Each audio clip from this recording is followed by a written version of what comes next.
Bien, bonjour et bienvenue à notre réunion de midi. Nous sommes le lundi 20 novembre.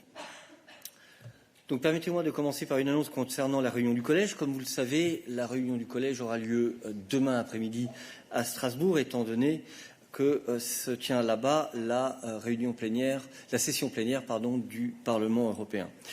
La réunion des chefs de cabinet pour préparer l'ordre du jour de cette réunion du collège de demain est toujours en cours et par conséquent, nous vous annoncerons l'ordre du jour détaillé et les événements de presse qui y sont liés ultérieurement une fois cette réunion des chefs de cabinet terminée. Let me also remind you that agriculture and fisheries ministers are meeting in Brussels today.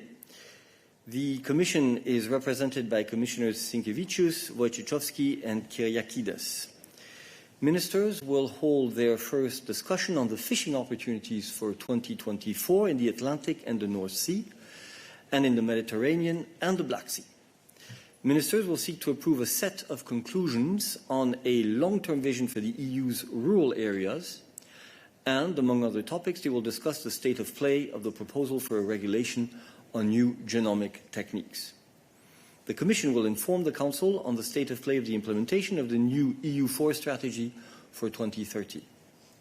Commissioner Wojciechowski will participate in the press conference at around 5 p.m. So, as usual, please leave your questions on these subjects for that press conference. Finally, the 57th meeting of the European Economic Area, the EEA, or the Council of the EEA, is also taking place in Brussels, this time hosted at the EFTA House. The EEA Council will discuss the overall functioning of the EEA agreement and hold an orientation debate on economic security. The meeting is attended by Executive Vice President Šefčovič. The meeting of the EEA Council will be preceded by an informal political dialogue, and the discussions will focus on Israel-Palestine and on Russia-Ukraine during this informal political dialogue. This closes our announcements for you today. We can now pass to your questions. Sándor. Thank you, Eric. The question is on Hungary's latest billboard campaign, which highlights also President von der Leyen together with Alexander Soros. The billboards are everywhere on the streets of Hungary. I would like to ask you to have a first comment on that, whether or not the Commission sees it as a problematic development. Well, national consultations are a matter for national authorities. All I can say is that, of course, we invite all Hungarian citizens who want to inform themselves about EU policies to consult all of our excellent information sources in order to be able to form their own opinion. Follow up? So we have 11 questions on this questionnaire, and some of the questions are really having strong statements behind them. For example, stating that, Brussels, including the European Commission, is willing to establish migrant ghettos in Hungary, or Brussels, including the European Commission, is financing Hamas. How you want to comment on these statements? Look, it's very simple. We're not going to comment on every assertion which is made in this consultation. You know, as well as I know, that these statements are completely untrue. We can give you our positions on all of the policies that are mentioned, but we're not going to get into a debate about statements which are put in a consultation. That's for the Hungarian authorities. We are sure that the Hungarian public, if it wants to be well informed about what it is that the European Union is doing in order to take part in this consultation, can do so through our excellent means of communications, both here in Brussels and, of course, with our excellent colleagues in our representation in Hungary. On this, Mose? Okay, thank you, Eric. But I remember, in fact, that some years ago there were elections in Hungary with posters in the streets with, I would say, quite anti-Semitic measures, or also anti-immigration messages like now. And then I remember that the Commission, in fact, did issue some kind of statement criticizing this campaign. So there is, in fact, some precedent for doing that again, I suppose. No? Sorry, you're confusing different things here. I'm not talking about the past. I'm talking about, I'm answering a question about a very specific consultation that has been launched by the Hungarian public authorities. Our position on anti-Semitism are extremely well known. We can repeat them if you wish, but quite frankly, we are not going to be drawn into a debate about a national consultation on which we have not been consulted, which is not directed at us, and which certainly is not in line with the sort of practices that we use when we are asking the public for their opinion on specific questions. But once again, we invite very strongly all Hungarian citizens who want to have a clear view of what EU policies do and do not do to use all of our excellent material and contact our colleagues. Yeah. Thank you, Eric. So, anyway, Free Europe. It would be not unprecedented if the Commission would basically respond to the questions, the same questions. If you remember some years back, during the Juncker Commission, the Commission has prepared its own version to the Hungarian national consultation. Well, I understand you are saying you are excluding now this opportunity, but I believe that maybe the Commission could do the same job. Why not? It doesn't cost anything, or maybe, yes. And the second question is, my colleague Sándor also, he had another point in his question about billboarding the President of the European Commission with Alex Soros. What does it tell you, this? Because it's another part of this whole problematic. It would be also not the first time, because we remember that Jean-Claude Juncker figured also on a billboard. And I remember the Commission was quite unhappy because of this. So if you have a special comment on this, why this is happening? Thank you. Yeah. On your first question, whether we will answer or not, I mean, the consultation is not directed at us, right? I mean, it's called a consultation. It has lots of affirmations, of comments about EU policies. And you know, and actually it's your job to report on what our policies actually are. So we count on you to help us make sure that the Hungarian public knows what EU policies do and what they don't do. And I believe that, once again, we believe in the intelligence of the Hungarian public, of the roughly 10 million Hungarian citizens who live not only in Hungary but in the European Union. And we are quite sure that they can make up their own minds based on objective information that we provide to the assertions that are made in this so-called consultation. Quite frankly, we have no interest in losing time with that sort of issue in the current international context. And I hope you will be able to report on each subject what is the EU position. And of course, my colleagues are available to answer those questions. Now, hold on, there's a second question. On the pictures, you're right to say it's not the first time. Now, I showed the pictures to the President. She didn't bat an eyebrow. She didn't bat an eyebrow. Completely unfazed. Okay? Let's be clear. We know this is not the first time. It's probably not the last time. We have business to do. We have crises to manage. We have policies to implement. Hungary is part of the European Union. It sits at the table. It sits at the table in the European Council. It sits at the table in the Council formations. It has members of the European Parliament. And therefore, we are very confident that we are putting forward policies in an institutional context, which is very democratic, which sets priorities, and which we do our best to carry out. And that is, of course, to the benefit of Hungarian citizens as it is to the rest of European citizens. Katalin. Thank you, Eric. As my colleague said, the billboard shows the President of the Commission in the company of the Chair of the Open Society Foundation. Could you tell us, please, what is the professional relationship between Mr. Soros and the President of the Commission? None, as far as I'm aware. Look, we're not the ones who choose who to put on billboards. Let me be clear, we have zero tolerance for anti-Semitism. Yes. Yeah.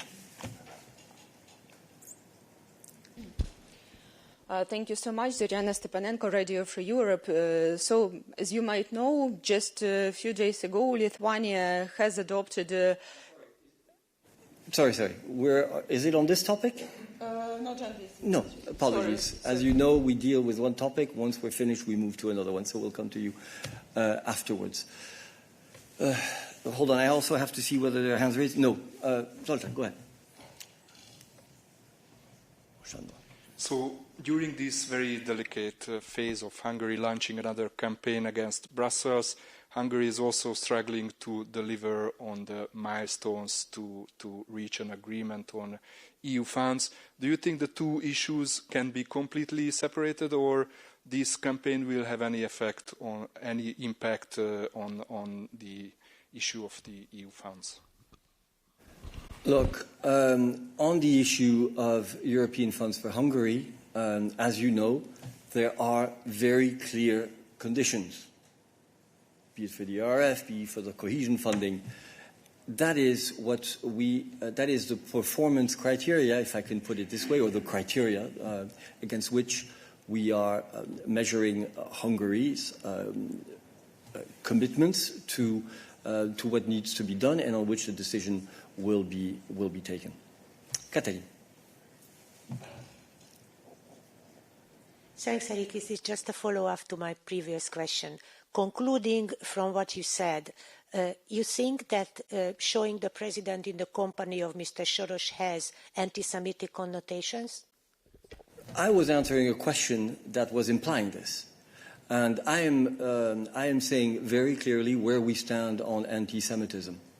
I'm not saying anything. I'm not the one who designed this campaign. I don't know what are the intentions of the Hungarian authorities. One thing that is absolutely clear is that the President was completely unfazed at seeing her face on the consultation. She has full trust in the capacity of the Hungarian public to make up its own mind based on objective, factual information as to what we do. I do have a statement to make about anti-Semitism, and that is that we do not tolerate it in the European Union. Okay, I think this time we have exhausted the issue, and so I come back to your question on Lithuania. Sorry, I didn't understand previous time that we haven't moved on yet.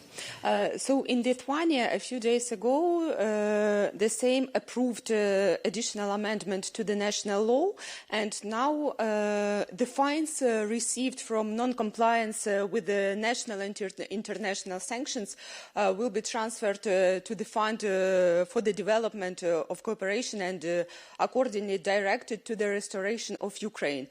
So my question is, would it be possible to impose the same option at the EU level? Thank you. I'm looking to my colleague Dan as to whether we are aware of this information. I think we'll have to come back to you bilaterally. I mean, the context of sanctions is a very well-known one, right? You know that there is a debate ongoing on how to use the proceeds of frozen assets, of Russian frozen assets. I have no specific information on the very, very specific question that you are raising, which, if I understand correctly, concerns fines which would be collected by Lithuania related to the non-compliance with EU sanctions. I don't think that, I'm not aware of an EU position on this, but Dan will check and will come back to you. Any other questions on sanctions against Russia? Sorry, my screen is misbehaving today, so I need to check on my iPad, which is also misbehaving. So, colleagues who are in Interaxio, I'm doing my best. I can't see any hand raised for the moment. So we move on to other foreign policy questions. Noureddin.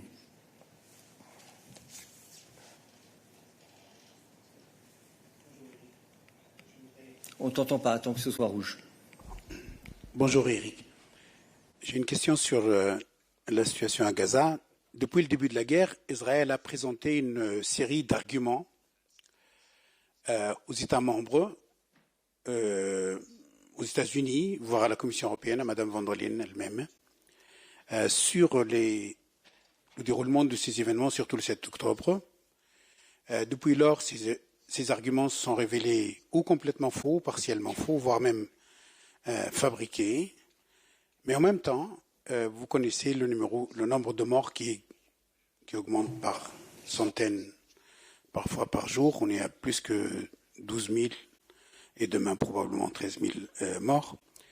Les organisations internationales, je ne parle pas des Palestiniens, je ne parle pas de la Ligue arabe, estiment que le déplacement des Palestiniens est un fait aujourd'hui, un fait de déplacement forcé. Ma question est, est-ce que la Commission considère qu'Israël est toujours dans un stade d'autodéfense? Est-ce que la Commission est disponible pour adapter sa position en fonction des données qui se font révéler ou qui apparaissent tous les jours et que vous avez, je n'ai pas envie de répéter et prendre beaucoup de temps pour répéter tout le nombre de morts, femmes et enfants, écoles, etc. Je te remercie. J'ai une deuxième question probablement. C'est maintenant que je la pose ou... Je ne sais pas si c'est sur le même sujet ou pas. C'est un peu sur le même sujet, mais je préfère... Reviens-y après alors. Donc, soyons clairs, c'est pour ça que j'ai demandé à Peter de venir sur le podium. La position de la Commission sur le conflit qui a lieu à l'heure actuelle entre Israël et le Hamas, elle est définie par les processus décisionnels de l'Union européenne en matière d'affaires extérieures. Conseil européen, Conseil des affaires extérieures. Et je passe la parole à Peter pour qu'il réponde à ta question. Merci. La position de l'Union européenne reste toujours la même. Israël a droit de se défendre. On respecte avec des droits internationaux humanitaires. C'est une position qui n'a pas changé. Le représentant a été dans la région, aussi en Israël, en Palestine, au Bahreïn, au Qatar, en Jordanie, pour discuter exactement les choses comme nous en voyons sur place. Pour l'Union européenne, la priorité est naturellement arrêter le souffrement de la population civilienne. Et nous faisons beaucoup dans ce domaine. Ta question sur l'attaque contre Israël, oui, toujours. Israël est toujours sur attaque parce que le groupe terroriste Hamas ont toujours des otages israéliennes, européennes et aussi les personnes d'autres pays. Et toujours, Hamas essaye de lancer les roquettes contre Israël.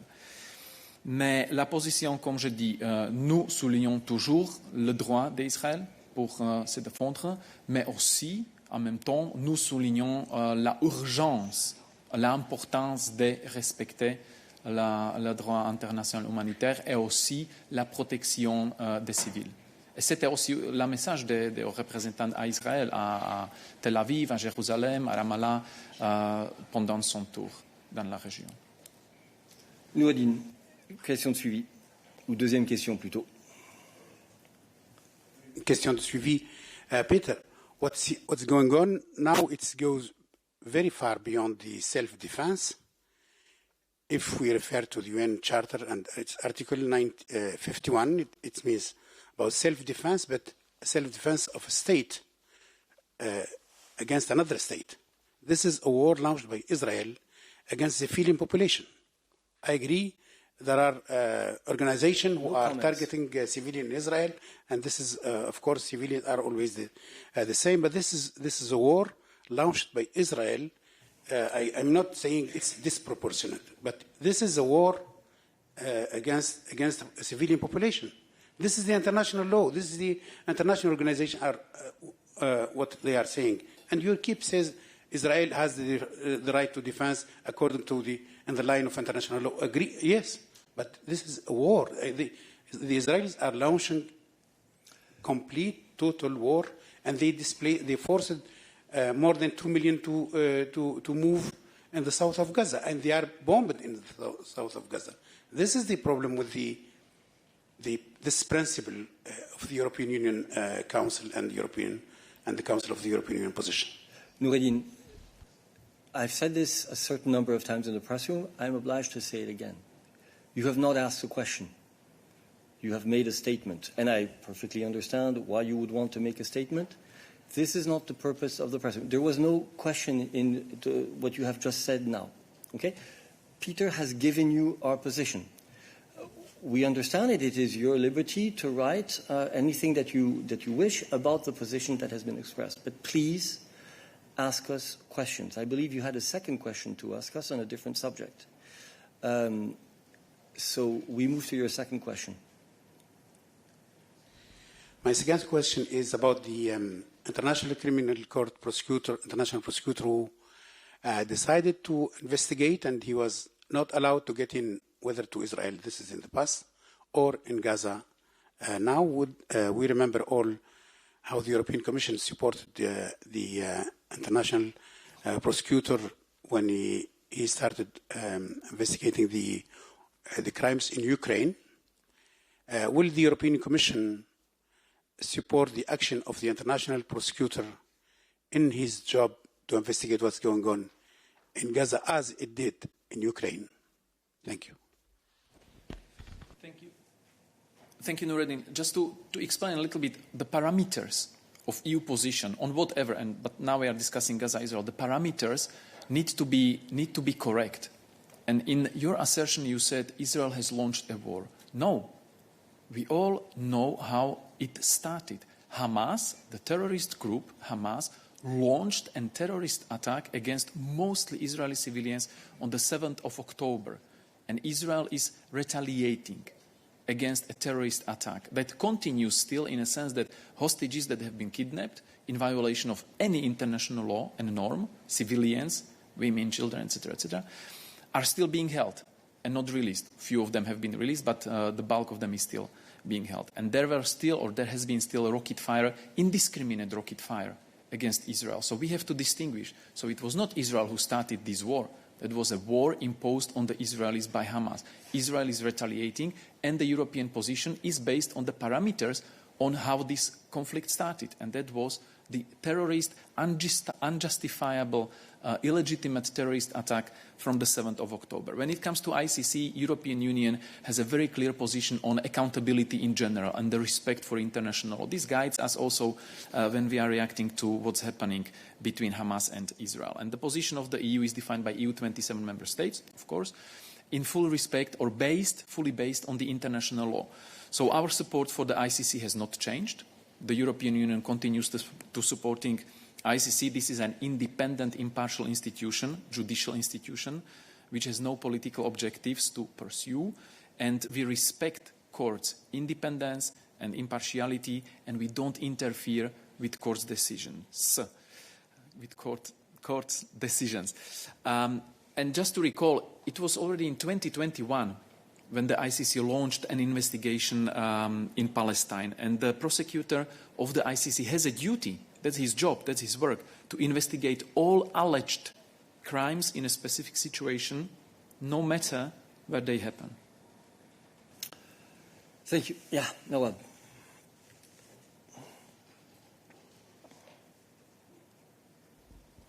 Thank you, Eric. Peter, in today's video conference of the EU foreign ministers, will the High Representative present any concrete proposals for a humanitarian pause or pauses or a ceasefire?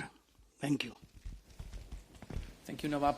I will not go into the content. It's always the outcomes are always framed and agreed on by the ministers. But I would share a few logistical updates, because on Friday I set certain parameters which evolved over the weekend. So the informal video conference of the EU foreign ministers will be EU foreign ministers only. High Representative will brief them about his trip to Israel, Palestine and other Middle Eastern and Gulf countries. I said previously that Foreign Minister of Saudi Arabia, Prince Faisal, would be attending. This is no longer the case. High Representative spoke with Prince Faisal in Manama on Saturday. They agreed that Prince Faisal will come in person for the next FAC in December. And at the same time, the Foreign Minister of Saudi Arabia and a few other countries are in China nowadays, exactly in the international push to bring us closer to the solution of the situation. So once again, at 7 in the evening tonight, the informal video conference by EU foreign ministers will start, discussing, of course, the latest developments, and ministers will hear assessment from High Representative based on his exchanges during his tour in the Middle East and the Gulf. When it comes to results, you will be, of course, informed after the meeting. Thank you. I have some hands raised on Interactio. Please only keep your hand raised if it is on this issue. And I go to David.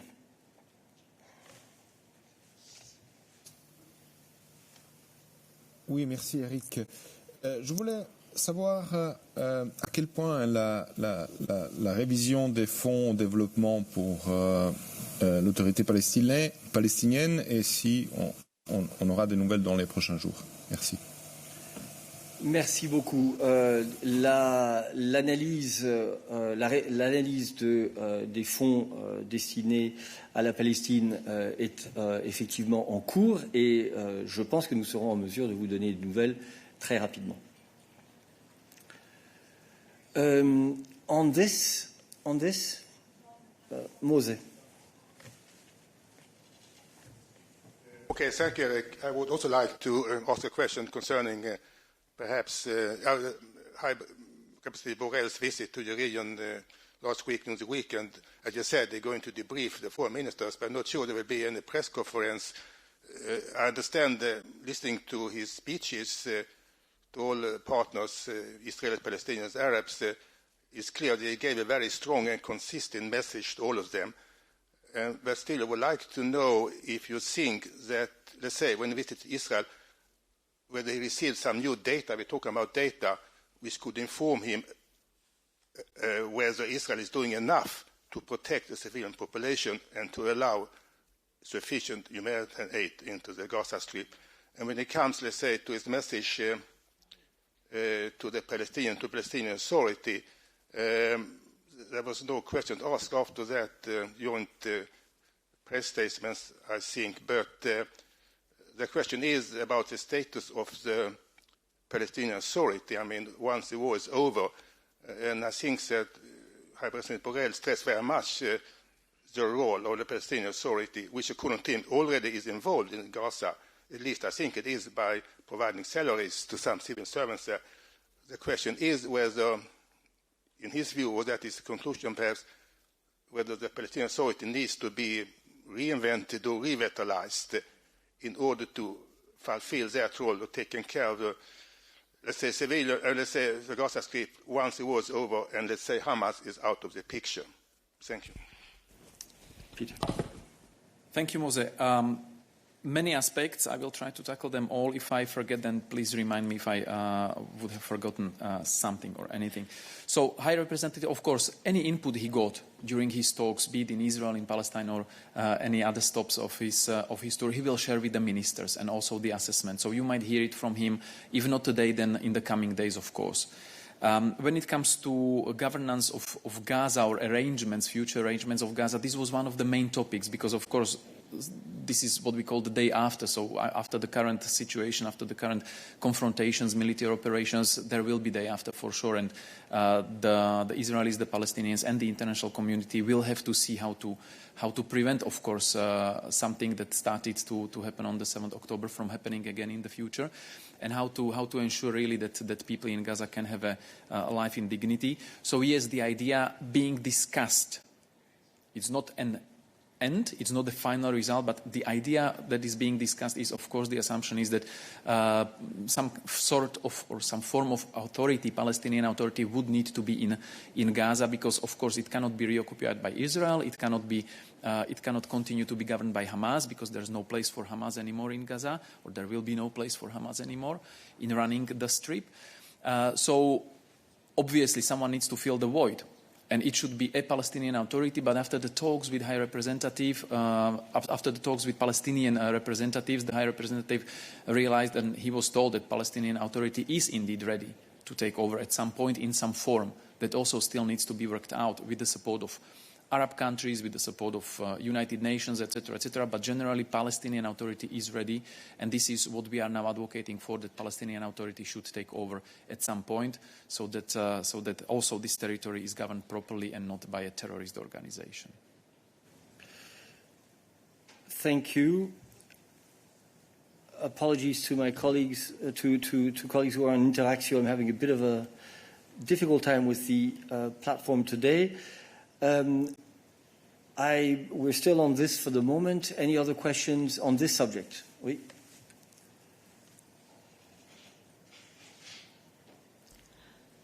Yes, thank you, Eric. Alexandra Voutouri for Greek Daily Καθημερινή.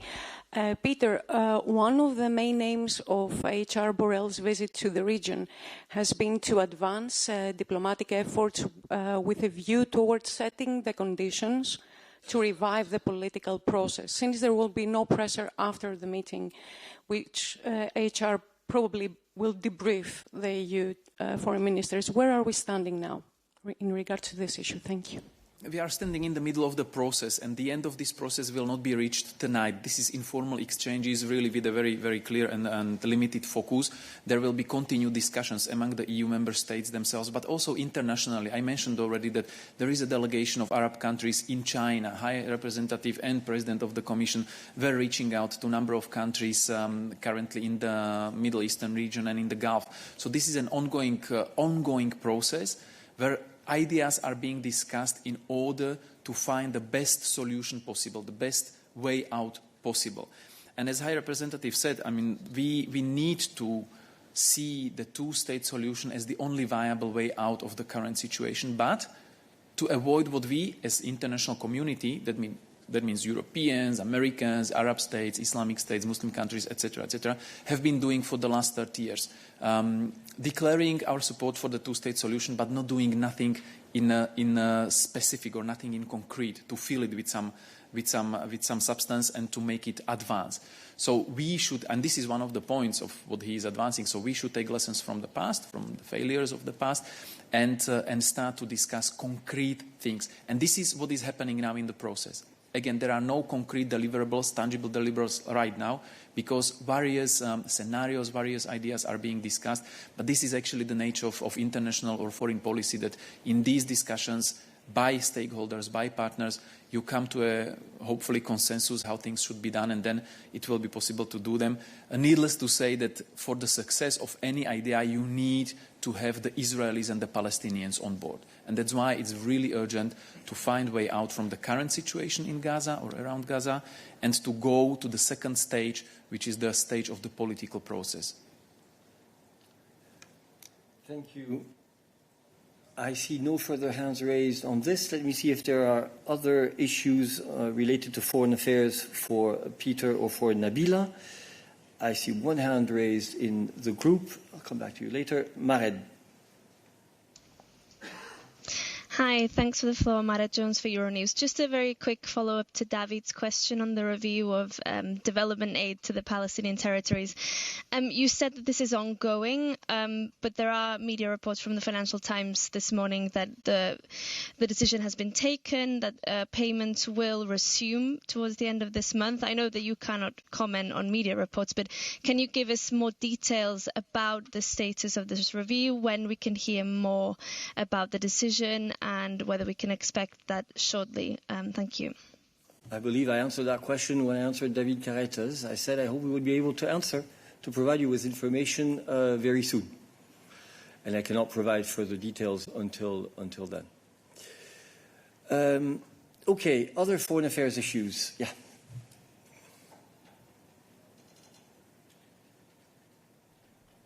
Good morning, Eric. Thank you for taking my question. Nicolas Camus from Politico. It's about the EU-Mercosur trade deal.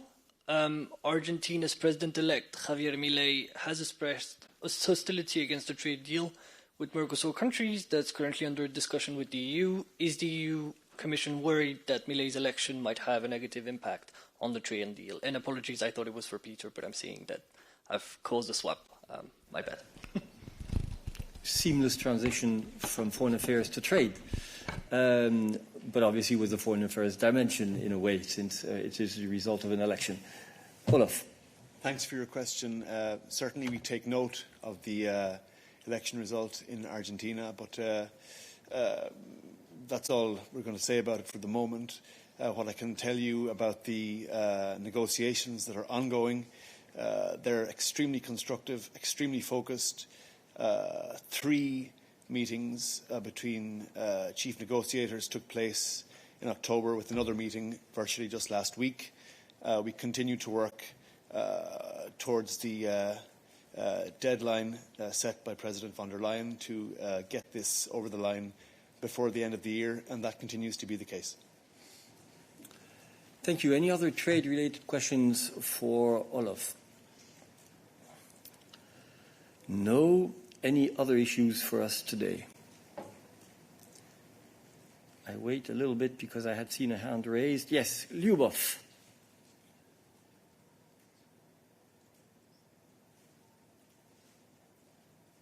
You need to press speak and turn on your camera.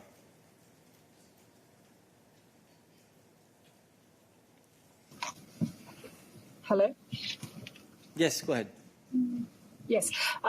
So this, I want to go back to the question that was raised at Midday last week about protests by Polish truck drivers. Poland and some other Eastern European countries sent a letter to the European Commission asking to look into this issue and review the agreement that was struck between EU and Ukraine. Have you received that letter, and what is your position on that? Thank you. Thank you. A question for Adalbert.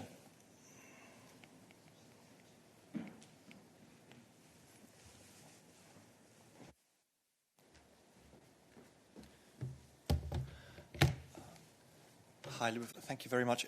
Look, if with your indulgence, can I just ask you to repeat what exactly letter you're referring to? I understood. This is. Go ahead. Sorry. Yeah. So this is the letter that members of the International Road Transport Union from Hungary, Poland, Slovakia, and Czech Republic sent to the European Commission and asking to review an agreement with Ukraine. Very much. That's very helpful. I'm not able to confirm that specific letter. We'll have to check if that has been received or not. Thank you. Just a little technical comment. We ask you to turn on the camera so that we can see you speaking, which helps our interpreters. And so it's important that you adjust your camera in such a way that we see your full face, if possible. Thank you. Any other questions on transport for Adalbert? No. Any other issues for us today before we close? No, so thank you very much. Tomorrow, college readout in Strasbourg. We will provide you with the details later. Thank you.